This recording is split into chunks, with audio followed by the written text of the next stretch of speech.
결혼한 지 8년째였습니다. 겉보기에 저희는 흔한 맞벌이 부부였고 주변 사람들은 늘 말했어요. 둘이 정말 잘 어울려. 안정적이고 보기 좋아. 그렇게 보였던 이유는 단 하나였습니다. 저는 눈치가 없었고 제 남편은 연기를 너무 잘했거든요. 결혼 생활 초반엔 정말 다정했어요. 퇴근하고 같이 장도 보고 주말마다 가까운 데라도 드라이브 다녔고 가끔 싸워도 금방 풀리는 그런 평범하고 소소한 행복이 있었죠. 하지만 이상한 낌새는 1년 전부터 시작됐어요. 그때부터 남편이 출장이라는 명목으로 매달 지방을 다녀오겠다고 하더라고요. 처음엔 의심조차 안 했습니다. 회사에서 맡고 있는 프로젝트가 바뀌었다고 했고 협력업체가 지방에 있다고 했거든요. 심지어 출장 전에 저한테 출장 계획서까지 보여줬어요. 거기엔 무슨 회의가 어디서 몇 시에 있다고 빼곡하게 적혀 있었죠. 저는 그걸 그대로 믿었어요. 어리석게도. 그런데 이상한 건 따로 있었어요. 남편이 출장을 다녀온 다음 날이면 늘 기분이 묘하게 좋아 보였다는 겁니다. 피곤하다고 하면서도 얼굴은 평소보다 훨씬 밝았고 오히려 일상에서 더 여유를 부리는 느낌이 들었어요. 어느 날은 출장에서 돌아와 씻고 나서 혼잣말로 중얼거리더라고요. 아직도 향기가 남아있네. 저는 무심코 흘려들었는데 그게 지금 생각하면 얼마나 역겨운 말인지 모르겠어요. 그 향기가 대체 누구의 향기였을까요? 제 옆에 누워 자던 그 사람 입에서 나온 말이라는 게 정말이지 믿기지가 않아요.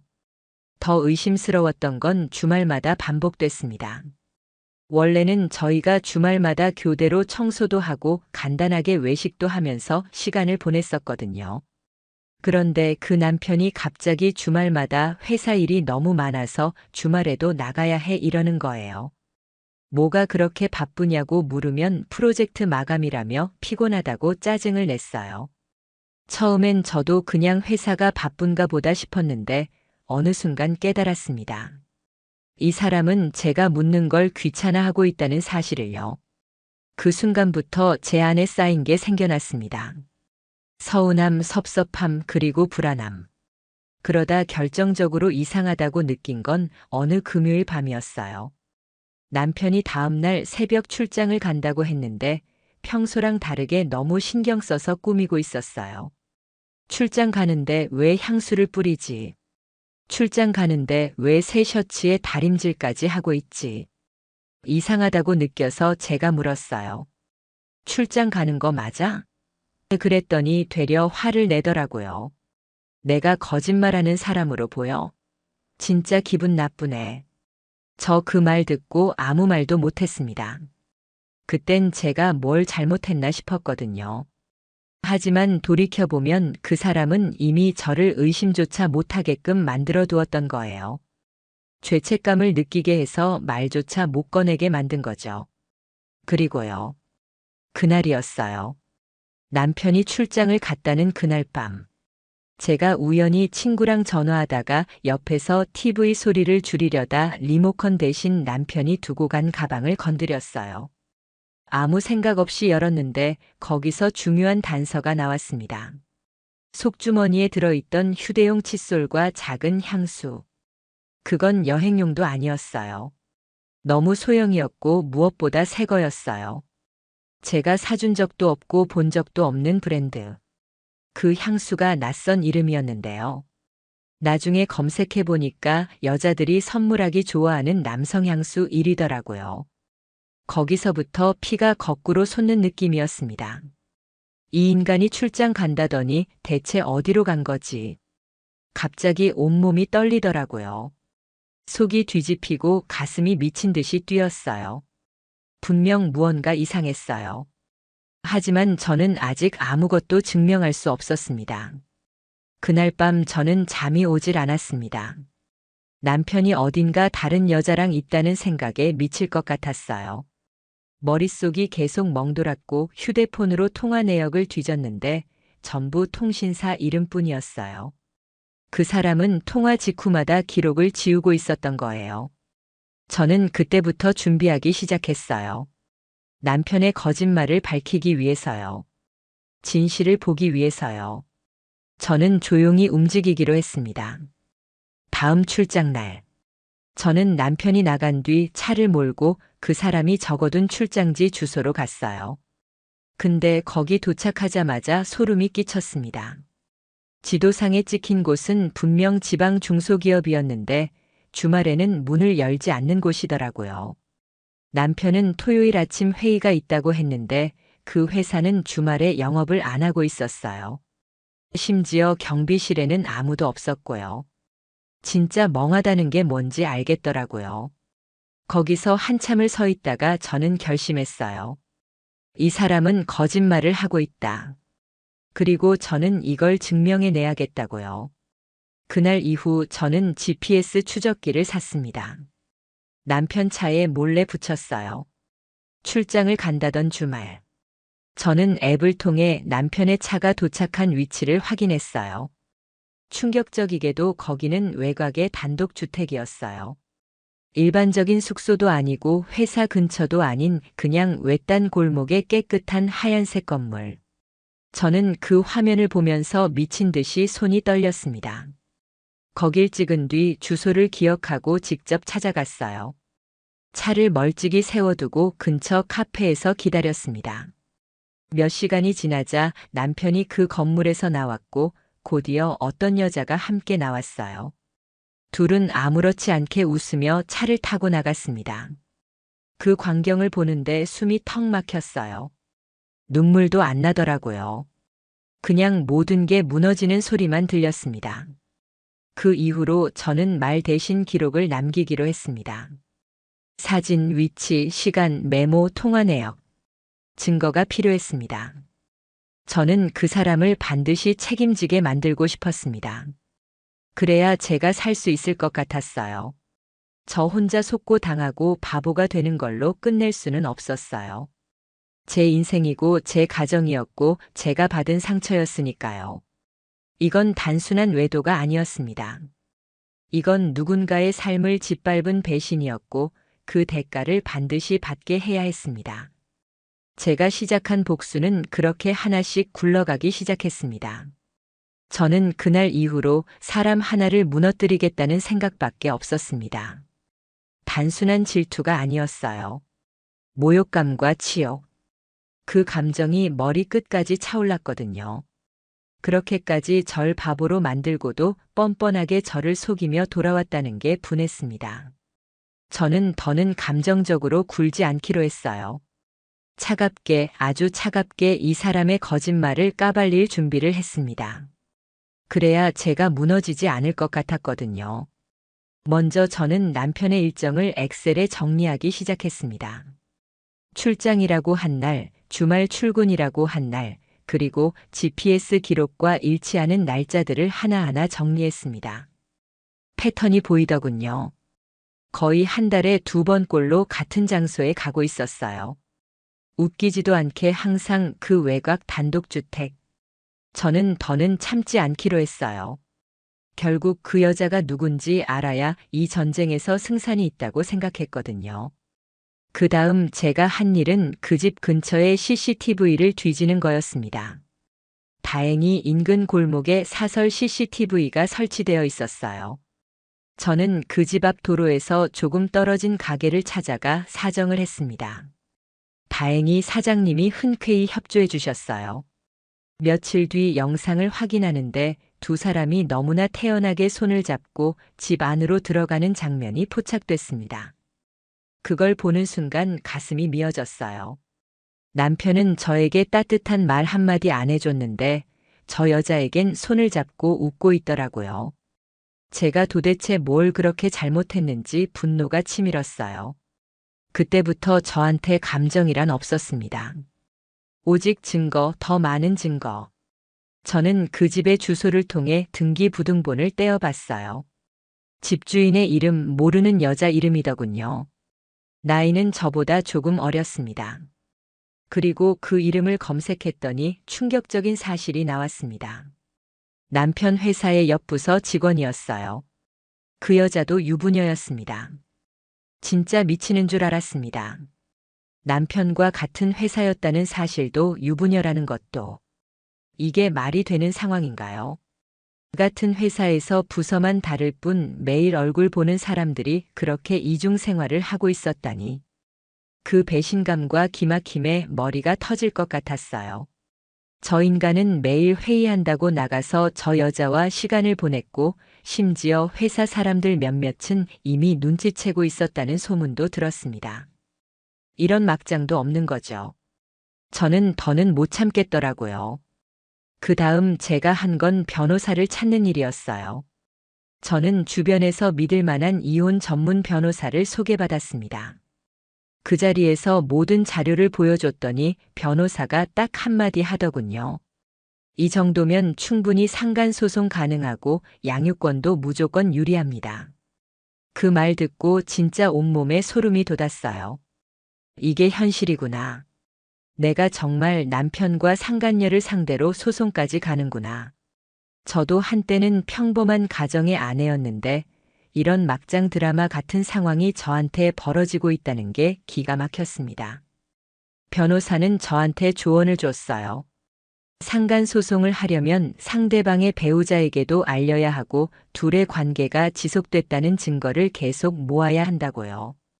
그래서 저는 더 철저하게 준비했습니다. 클라우드에 백업된 사진, GPS 위치 기록, CCTV 영상 캡처, 그리고 주변 가게에서 찍어준 사진까지. 특히 제가 직접 찍은 그날의 사진, 둘이 손잡고 집을 나서는 모습. 그건 정말이지 확실한 증거였어요. 그리고 상간녀의 남편에게도 알렸습니다. 그 사람은 처음엔 믿지 않더라고요. 이해합니다. 누가 자기 아내가 불륜을 저지르고 있다고 쉽게 믿겠어요. 하지만 제가 모은 증거를 하나씩 보여주니 그 사람 표정이 일그러지더라고요. 심지어 상간녀는 저희 남편과 호텔 예약 내역도 있었더군요. 그 사람도 저한테 감사하다고 했어요. 차라리 알려줘서 고맙다고. 그제야 저는 조금 숨통이 트였습니다. 이건 나 혼자 미쳐 돌아가는 상황이 아니구나. 누군가는 함께 분노하고 있다는 게 조금은 위로가 됐습니다. 저는 남편을 바로 대면하지 않았습니다. 대신 조용히 아주 철저하게 소송을 준비했습니다. 변호사와 함께 이혼 소장도 준비했고 상간소송도 함께 넣었습니다. 저는 이혼할 거고 그 책임은 반드시 묻겠다고 결심했어요. 특히 상간녀, 유부녀 주제에 제 남편과 짜고 이중 생활을 한 그 여자. 절대 용서할 수 없었어요. 그러던 어느 날이었어요. 남편이 출장이라고 나갔던 그날. 저는 변호사와 함께 법원에 소송 서류를 접수하고 돌아오는 길이었죠. 그런데 남편이 집에 와 있더라고요. 저를 보자마자 왜 이렇게 일찍 왔냐고 묻는데 그 목소리가 진짜 역겹더라고요. 그날은 아무 말도 하지 않았습니다. 대신 저는 조용히 그의 가방 안을 또 한 번 뒤졌어요. 역시나 낯선 호텔 영수증이 있었어요. 그걸 보는 순간 저도 모르게 웃음이 나오더라고요. 이 사람은 끝까지 저를 기만하고 있구나. 그날 밤 저는 남편이 잠든 사이 그 호텔 영수증까지 증거에 추가했습니다. 결국 소송장을 받은 남편이 저한테 묻더군요. 이게 뭐야? 당신 진심이야? 그때 제가 차갑게 말했습니다. 너는 끝났어. 이건 진심이고 현실이야. 그 말에 남편 얼굴이 사색이 되더군요. 변명조차 못했습니다. 그렇게 남편과의 관계는 사실상 끝이 났습니다. 저는 그날 이후 이 집에서 더 이상 이 사람을 남편으로 부르지 않았어요. 그냥 같이 사는 남이었죠. 저는 그 이후에도 증거를 더 모았고 변호사와 함께 준비한 자료는 아주 탄탄했습니다. 법원에 제출된 자료들만으로도 충분했어요. 저는 상간녀에게도 소송을 걸었고 그 사람도 법원에서 소장을 받았습니다. 그 소식 들으니 저도 모르게 시원하더군요. 이게 바로 내가 할 수 있는 복수라는 걸 그제야 실감했습니다. 법원에서 판결이 나기 전까지 저는 매일매일 복수심으로 버텼어요. 상간녀 측에서는 합의하자고 연락이 왔지만 저는 단칼에 거절했어요. 내가 받은 모욕과 상처를 돈 몇 푼에 합의하고 싶지 않았거든요. 나는 반드시 법의 이름으로 그 책임을 묻고 싶었어요. 그리고 드디어 판결날. 법원에서는 상간녀에게 위자료 2천만 원을 지급하라는 판결을 내렸습니다. 남편에겐 이혼과 함께 재산 분할에서 불리한 조건이 붙었고 양육권은 전적으로 제가 가지게 됐습니다. 저는 그 순간 이겼다는 생각보다 허탈했어요. 이렇게 끝나는구나. 그래도 이걸로 조금이라도 정의가 실현됐다는 생각에 위안이 됐습니다. 여기까지가 제가 꾸준히 쌓아온 과정의 절반이었습니다. 아직 남편과의 법적 절차는 남아 있었고 그의 몰락도 이제 시작이었으니까요. 남편의 얼굴을 보는 게 하루하루 고역이었습니다. 같은 집에 있지만 서로의 존재를 투명인간처럼 여기며 살았어요. 남편은 그래도 가끔 말을 걸려고 했지만 저는 쳐다보지도 않았습니다. 그 인간의 입에서 나오는 모든 말이 거짓말로 들렸으니까요. 이미 법적으로 싸움을 시작한 이상 저는 더 이상 정을 붙일 이유도 없었고 붙잡힐 마음도 없었습니다. 그런데도 남편은 저를 자꾸 불러 세우려고 했어요. 나 억울해. 나 그 여자랑 그런 사이 아니야. 이런 소리를 하는데 진짜 듣는 순간 미쳐버리는 줄 알았어요. 저렇게 철면 필 수 있나 싶었거든요. 그래서 대꾸도 안 했습니다.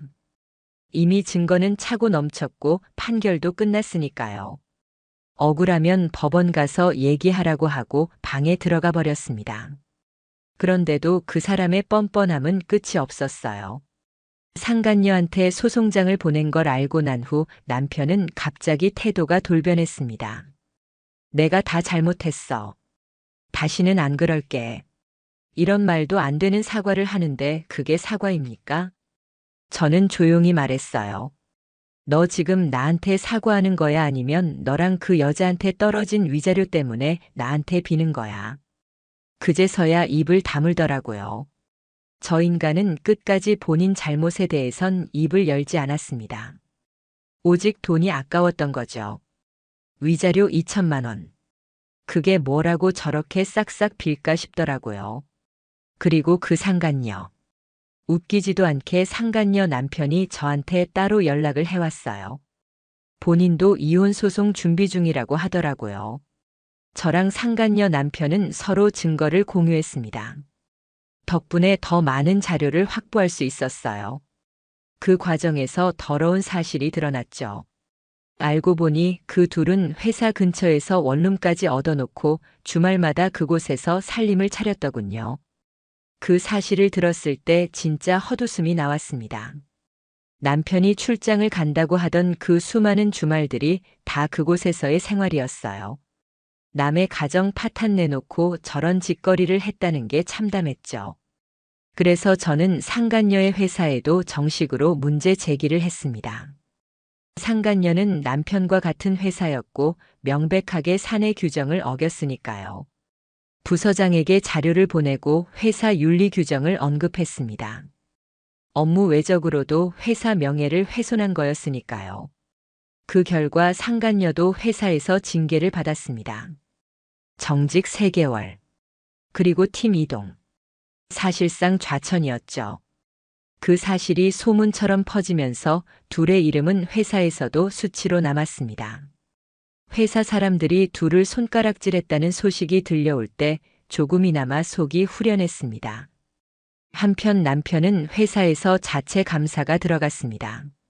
출장을 가장해 허위 보고서를 작성한 게 들통났거든요. 출장이랍시고 적어낸 계획서가 죄다 거짓이었으니 그럴 수밖에 없었죠. 결국 남편도 회사에서 중징계를 받았습니다. 직급 강등의 연봉 삭감. 그 인간이 얼마나 자존심 상했는지 집에 와서 신경질을 부리는데 진짜 웃기더라고요. 그럴 때마다 저는 차갑게 말했어요. 네가 만든 결과야. 억울하면 그 여자한테 따져. 그러면 입을 꾹 다물고 방으로 들어갔죠. 이쯤 되니 남편도 포기했는지 더 이상 말을 안 붙이더라고요. 저도 그걸로 충분했습니다. 그런데도 마음 한켠은 여전히 불편했습니다. 아이가 있었거든요. 아이 앞에서는 이혼 준비 중이라는 걸 말하지 않았지만 아이도 느끼더라고요. 아빠랑 엄마 왜 맨날 말 안 해? 아이의 그 말이 가슴속에 꽂혔습니다. 이 인간 때문에 제 아이까지 상처를 입고 있었던 거죠. 그래서 저는 결심했어요. 이혼을 최대한 빨리 끝내야겠다고요. 변호사를 통해 이혼 합의안을 보냈습니다. 재산 분할은 법대로, 양육권은 전적으로 제가 갖고 면접교섭권만 인정해주는 조건이었죠. 남편은 고민 끝에 결국 받아들였습니다. 더 이상 버틸 수 없었던 거죠. 저는 그 순간부터 제 가정을 다시 세우기 시작했습니다. 아이랑 시간을 더 많이 보내고 학교 행사에도 참여했어요. 제일 중요한 건 아이가 더는 상처받지 않게 하는 거였으니까요. 상간소송도 그대로 진행됐습니다. 상간녀 측 변호사가 연락해서 합의금을 올리겠다고 했지만 저는 단칼에 거절했어요. 내 인생 망쳐놓고 돈으로 끝낼 수 있을 거라 생각하지 마세요. 그렇게 말하고 끊었습니다. 결국 판결은 그대로 갔고 상간녀는 위자료를 전액 지급해야 했습니다. 그 여자도 남편과 이혼했고 혼자 살게 됐다고 들었어요. 회사에서도 사실상 왕따가 됐고요.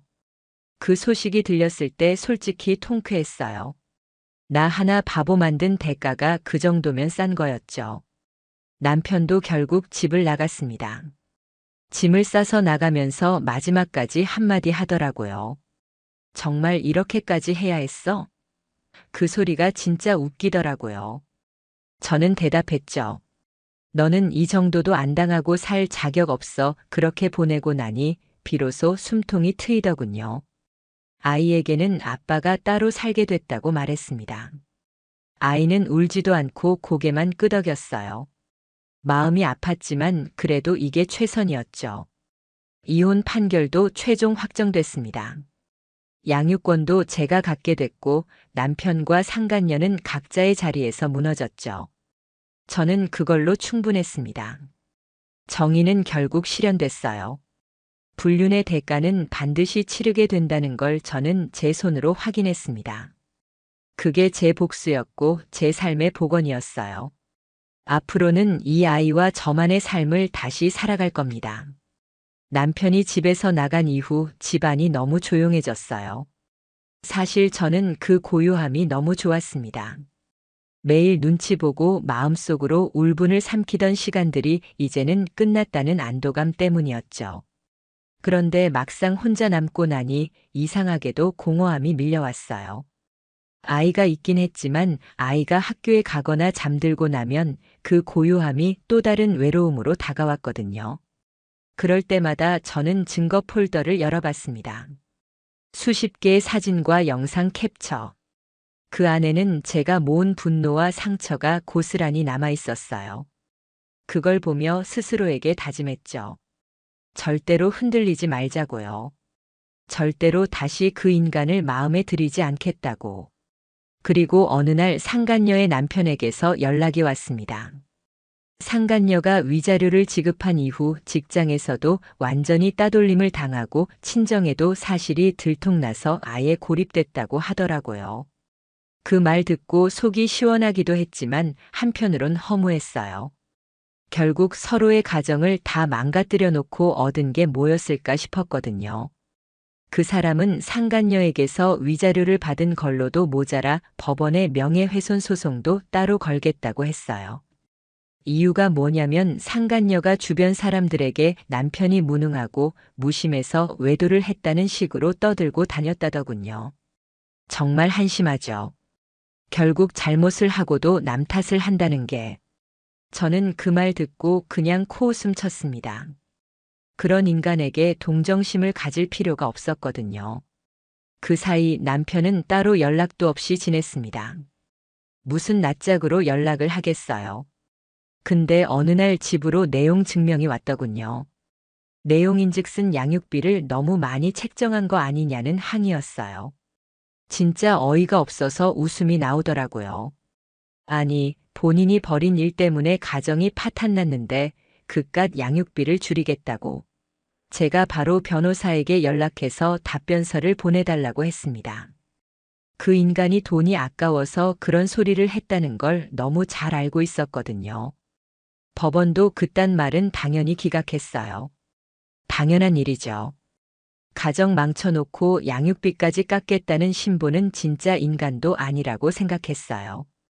그 후에도 남편은 저한테 슬쩍 연락을 시도했습니다. 아이 얼굴 좀 볼 수 있을까? 저는 단칼에 거절했어요. 아직 아이가 아빠를 보고 싶어 하지도 않았고 무엇보다 제가 용납할 수 없었으니까요. 아이를 핑계로 다시 제 삶에 끼어들고 싶어 하는 게 뻔했거든요. 그 인간은 절대 변하지 않을 거였으니까요. 저는 아이에게도 솔직하게 말했습니다. 아빠는 지금 좀 멀리 살아. 엄마는 너랑 행복하게 살고 싶으니까 우리는 둘이 잘 지내자. 아이는 어린데도 고개를 끄덕이더군요. 그 눈빛이 너무 어른스러워서 더 마음이 아팠습니다. 그 즈음에서 상간녀가 다니던 회사에서 결국 퇴직했다는 소식이 들려왔어요. 복귀하긴 했지만 아무도 말을 안 섞었고 눈총을 받다가 스스로 나갔다더군요. 그렇게 회사에서도 인생에서도 완전히 고립된 거죠. 저는 그 소식 들으면서 이런 생각이 들었습니다. 결국 이게 대가구나. 남의 가정 파탄낸 값이란 건 결국 이렇게 돌아오는구나. 그나마 다행인 건 그 여자가 끝까지 연락 한 번 없었다는 거였어요. 사과도 없었지만 변명도 없었으니 차라리 나았어요. 얼굴만 봐도 역겨웠을 테니까요. 그리고 남편. 회사에서도 승진이 막혔고 동료들과도 멀어졌다는 이야기를 들었어요. 출장비 허위 보고가 들통났으니 그럴 수밖에 없었죠. 저는 일부러 그런 소문들을 모아뒀습니다. 언젠가 아이가 커서 진실을 알고 싶어 할 때 보여주려고요. 아빠가 왜 우리를 떠났는지, 어떤 인간이었는지, 제가 느낀 그 배신감을 조금이나마 이해할 수 있게 해주고 싶었어요. 그러던 어느 날이었습니다. 동네 마트에 갔다가 우연히 남편을 마주쳤어요. 순간 온몸이 굳었지만 저는 아무렇지 않게 지나쳤습니다. 그런데 그 인간이 뒤에서 저를 부르더군요. 잠깐만. 얘기 좀 하자. 진짜 듣기 싫었지만 돌아봤습니다. 얼굴이 예전보다 확 늙었더라고요. 초췌하고 피곤한 얼굴. 그 얼굴을 보는데 조금의 연민도 안 생기더군요. 그 인간이 말했습니다. 나 진짜 잘못했어. 이제 와서 미안하단 말밖에 못하겠지만 그냥 이대로는 안 될 것 같아서. 그 소리 듣고 저는 딱 한마디 했어요. 지금 네가 할 수 있는 건 미안하다가 아니야. 조용히 사라지는 거야. 그리고 그대로 돌아섰습니다. 그 인간의 표정이 사색이 됐지만 신경 안 썼어요. 그 사람이 아무리 후회한들 제 상처가 없어지겠어요. 그저 스스로의 죗값을 온몸으로 치르며 사는 게 답이었죠. 그 후로는 연락도 없었습니다. 저는 더 집중해서 제 삶을 챙겼습니다. 아이 학원도 데려다주고 학교 상담도 직접 갔어요. 아이가 학교에서 그림 그리기를 좋아한다는 걸 알고 미술 학원도 알아봤습니다. 매일매일 아이와 보내는 시간이 제 삶의 치유였어요. 저와 아이 둘이서도 충분히 행복할 수 있다는 걸 매일 느꼈거든요. 그 인간이 없는 게 오히려 평화였고 자유였습니다. 시간이 지나면서 저를 응원해주던 주변 친구들도 많이 생겼어요. 저의 이야기를 듣고 도와주고 싶다는 사람들이 많더군요. 덕분에 저는 다시 웃을 수 있게 됐어요. 남편과 상간녀.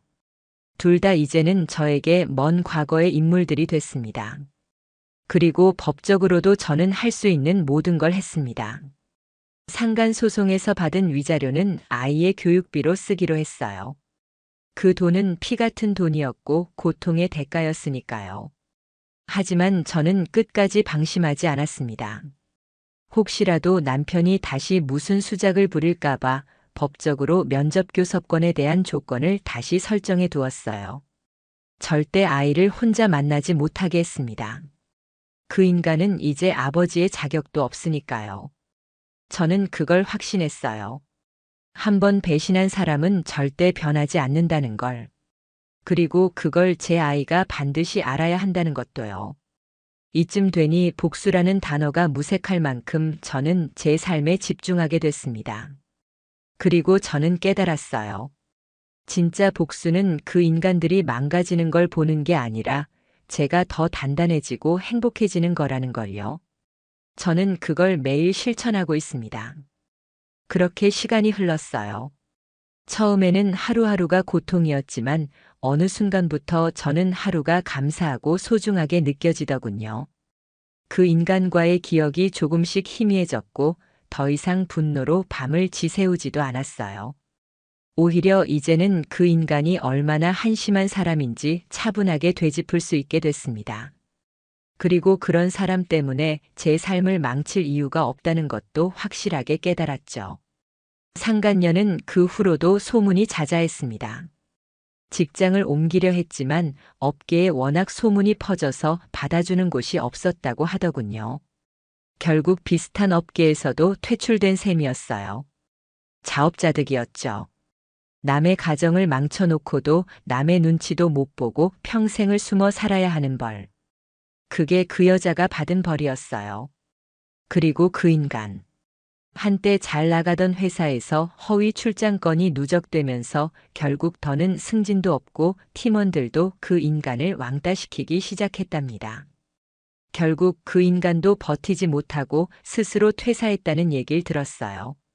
어디서 무엇을 하는지는 관심도 없었지만 적어도 제 눈앞에서는 영영 사라졌으니 그걸로 됐죠. 저는 제 삶을 다시 세웠어요. 아이는 어느덧 학교에서 상도 타고 친구들도 많아졌어요. 아이의 웃는 얼굴이 저에게는 최고의 복수였고 위로였어요. 아이가 저에게 이렇게 말하더군요. 엄마, 나 이제 엄마랑 둘이 있어서 너무 좋아. 그 말 듣는 순간 울컥했어요. 그래. 이제는 이 아이와 내가 행복하면 됐다. 더 이상 누구도 필요 없다는 걸 새삼 느꼈죠. 그리고 법적으로도 저는 완벽하게 마무리했습니다. 변호사와 함께 정리한 모든 자료를 한 권의 파일로 만들어 보관했습니다. 그 안에는 상간소송 판결문, 위자료 지급 내역, 이혼 판결서, 그리고 그 인간이 집을 나가던 날의 날짜까지 모두 기록되어 있었어요.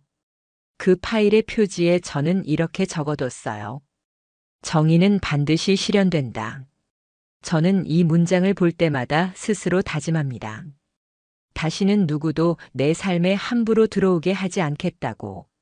그때 상간소송 판결문에 적힌 문구가 아직도 기억에 남아요.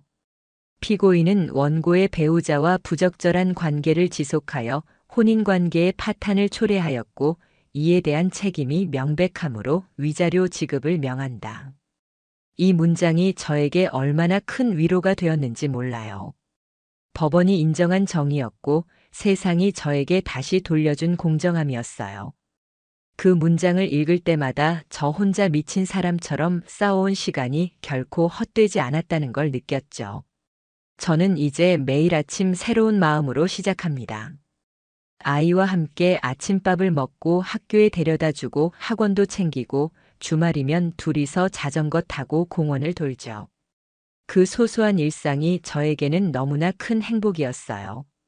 남편이 없는 자리가 허전하다고요? 아니요. 그건 빈자리가 아니라 잘못된 게 치워진 자리였어요. 저는 그 자리에 더 큰 평화와 자유를 채워 넣었습니다. 가끔 친구들이 물어요. 너 이제 사랑 다시 할 생각 없니? 저는 웃으면서 대답합니다. 지금 내 사랑은 내 아이야. 그리고 내 자신이지 다른 사람 아니야. 그 대답을 할 때마다 제 마음도 더 단단해졌어요. 사랑이 뭐 대단한 게 아니더라고요. 나를 지키고 아이를 지키는 게 진짜 사랑이었어요. 그런 걸 이제야 알게 됐습니다. 그리고 어느 날 법원에서 마지막 통지가 왔어요. 상간녀가 위자료를 모두 지급 완료했고 남편과의 이혼 판결도 확정됐다고요. 그 서류를 받는 순간 마음속에서 무언가가 완전히 끝났다는 느낌이 들었어요. 이젠 정말 끝났구나. 더 이상 돌아볼 것도 없고 생각할 필요도 없는 사람이 됐다는 걸 확신했죠. 그 이후로 저는 상간소송과 이혼 과정을 기록한 일기를 책처럼 정리했습니다. 처음엔 그냥 제 감정을 정리하려고 쓴 거였는데 나중에는 혹시라도 이런 일을 겪는 사람들이 본다면 조금이나마 도움이 될까 싶었거든요. 저는 그걸 제 삶의 기록으로 남겼습니다. 다시는 같은 상처를 반복하지 않겠다는 다짐과 함께요. 이제 저에게 남은 건 아이와 저의 행복뿐이에요. 저는 매일 새벽마다 산책을 합니다. 그 시간만큼은 저 자신과의 대화 시간이에요. 수고했어. 잘 견뎌냈어. 그렇게 스스로를 다독입니다. 그리고 아이가 곁에 있다는 사실에 감사하며 하루를 시작합니다. 이제는 정말 말할 수 있어요. 불륜은 절대 용서받을 수 없는 죄라고. 그 대가는 법적으로도 감정적으로도 반드시 치르게 돼 있다고. 저는 그걸 제 삶으로 증명했습니다. 여러분도 혹시 비슷한 일을 겪고 있다면 절대 혼자 아파하지 마세요. 반드시 증거를 모으고 싸우세요. 그게 나를 지키는 유일한 길입니다. 저는 그걸로 제 삶을 다시 되찾았습니다. 그리고 앞으로도 저는 절대 무너지지 않을 겁니다. 저와 아이의 행복을 위해서. 이 이야기는 그렇게 끝났습니다.